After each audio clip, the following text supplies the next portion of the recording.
Hello everyone, आप लोगों का बहुत बहुत स्वागत है my YouTube channel Naimuddin law classes पर। और यदि अभी तक आपने हमारा चैनल सब्सक्राइब नहीं किया है तो सब्सक्राइब कर लीजिए। इसका सब्सक्रिप्शन बिल्कुल निशुल्क है।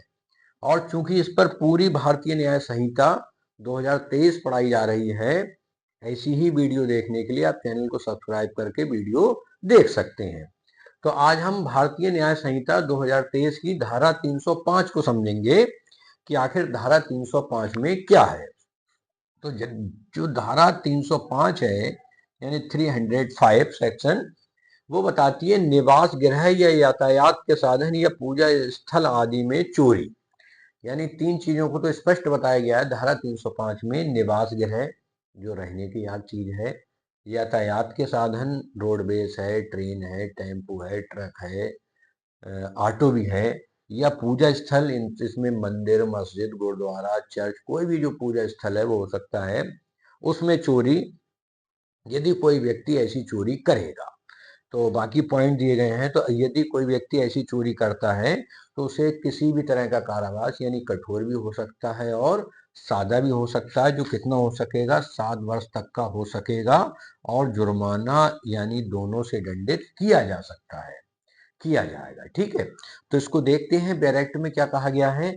तो देखिए, पहला पॉइंट यही है कि यदि जो कोई, पहला पॉइंट है, ऐसे किसी निर्माण, तंबू या जलयान में चोरी करेगा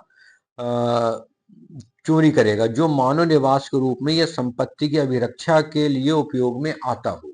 यानी ऐसे किसी निर्माण, तंबू या जलयान में चोरी करेगा जो किसमें, मानव निवास के रूप में या संपत्ति की अभिरक्षा के रूप में उपयोग में आता हो। दूसरा पॉइंट दिया गया, ऐसे किसी यातायात के साधन में चोरी करेगा जो माल या यात्रियों के यातायात के लिए उपयोग किया जाता हो। भाई रोडवेज है, ट्रेन है, ऑटो है, इन सब ये मानव के भी लिए होते हैं और संपत्ति की भी यातायात के लिए होते हैं। सी पॉइंट दिया गया, ऐसे किसी यातायात के साधन से किसी वस्तु या माल की चोरी करेगा जो माल या यात्रियों के यातायात के लिए उपयोग के लिए होता है। डी है, किसी पूजा स्थल की मूर्ति या कोई प्रतीक है उसकी चोरी करेगा। ई है, सरकार या किसी स्थानीय प्राधिकरण की संपत्ति की चोरी करेगा।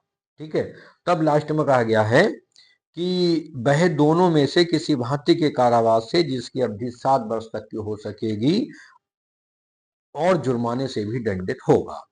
तो यानी ये धारा थी 305। इसको आप पूरी वीडियो देख लीजिए और समझ लीजिए। अब सोचिए क्वेश्चन कैसे आता है। क्वेश्चन ये आ सकता है, निवास गृह में चोरी, सिर्फ ये किस धारा में दंडनीय है, तो धारा 305। कितनी सजा है, 7 वर्ष का कारावास और जुर्माना। फिर क्वेश्चन थोड़ा सा और, यातायात का कोई साधन है, ठीक, जैसे रोडवेज है, ट्रेन है, ऑटो है, ट्रक है, उसमें से चोरी किस धारा में दंडनीय है, तब भी धारा 305। कितनी सजा है, 7 वर्ष का कारावास और जुर्माना। 7 वर्ष तक का कारावास हो सकेगा और जुर्माना भी हो सकेगा। फिर पूजा स्थल, मंदिर, मस्जिद, गुरुद्वारा, चर्च, यहाँ पर कोई व्यक्ति यदि किसी मूर्ति की चोरी करता है या कोई और प्रतीक है जैसे त्रिशूल वगैरह होते हैं, मुकुट होता है, उसकी चोरी करता है, उसे कितनी सजा मिलेगी या किस धारा में ये अपराध है, तो धारा 305 में सजा वही है, 7 वर्ष तक का कारावास और जुर्माना दोनों हो सकेगा। लास्ट ये है, सरकार की संपत्ति की या किसी स्थानीय प्राधिकरण यानी लोकल अथॉरिटीज की यदि कोई व्यक्ति इनकी संपत्ति की चोरी करता है तो उसे कितनी सजा होगी, उसे भी 7 वर्ष तक का कारावास और जुर्माना हो सकेगा।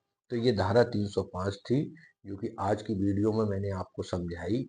फिर भी यदि आपको ऐसा लगता हो कि कोई चीज छूट रही है या कोई चीज आपकी समझ में नहीं आई हो तो कमेंट बॉक्स में कमेंट करके हमें बताइए। वीडियो अच्छी लगे तब भी कमेंट करिए, कोई चीज कमी है तब भी कमेंट करिए।